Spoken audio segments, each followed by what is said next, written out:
I'm Jim Layton, and I joined the Leinster Fusiliers. I was called up in April 1941, along with thousands of other men at the same time. They all have similar experiences as myself, but I can only speak for what happened to me. They took us straight up to the Gothic line in northern Italy, and that was the Germans' last stand in Italy.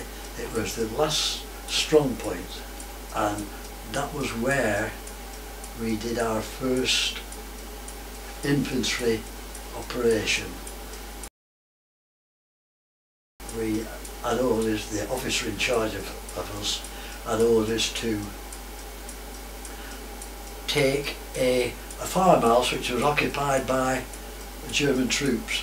We knew there's something imminent, and this officer in charge, a brave man, Captain Hill was his name, and he said, "No, stay here." He said, "I'm going forward." He killed this one sentry, but unfortunately he let off a few rounds at the same time, and the Germans in the farmhouse knew that we were coming, and he came back, and this was one of the worst moments of my life. He said, he was coming along to each man, he says, "Fix bayonets." Fix bayonets! Fix bayonets! Fix bayonet! Fix bayonet! And they knew that when the British came at night, they all had fixed bayonets. And we had to start off down this, I can always remember it, it was a sloping field, and this farmhouse was at the bottom. And we were told to keep our distance from each other in case we all got shot down at the same time, with a chance if there was space between you. Now, we got about halfway down this field, and a lad on my left, his name was Bill Foley. He fell, he was dead. He was obviously dead, so I carried on. And we got down towards the farmhouse, and I think that the Germans must have realised that the British were coming down with the bayonets, and they started to move out, and they set fire to the farmhouse. And I can always remember everything was like broad daylight with the fire coming from the house. We were firing with our rifles and Tommy guns all the way down this field, right up to the farm.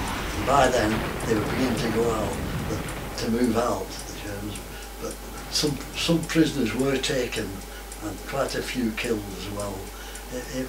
It was chaos. I survived that night, and some unfortunately were killed in the attack. The following morning, we just knew that there was going to be trouble. The Germans knew exactly where we were. They started to shell us.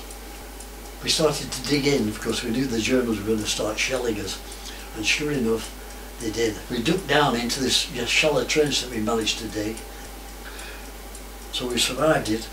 And as I got up, I could see this Bill Mason.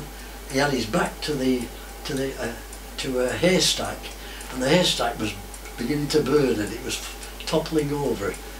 And Bill Mason was there, and he was no more than 3 yards away from me. And I looked at him and I could not believe it. He hadn't bothered to duck down or anything. He hadn't bothered to get down in a trench, and he just had his back to this haystack, and his mate was waist deep in mud and soil that the bomb had thrown up, that the shell had thrown up. And I looked at Bill Mason, and he wasn't there anymore. His face wasn't there anymore.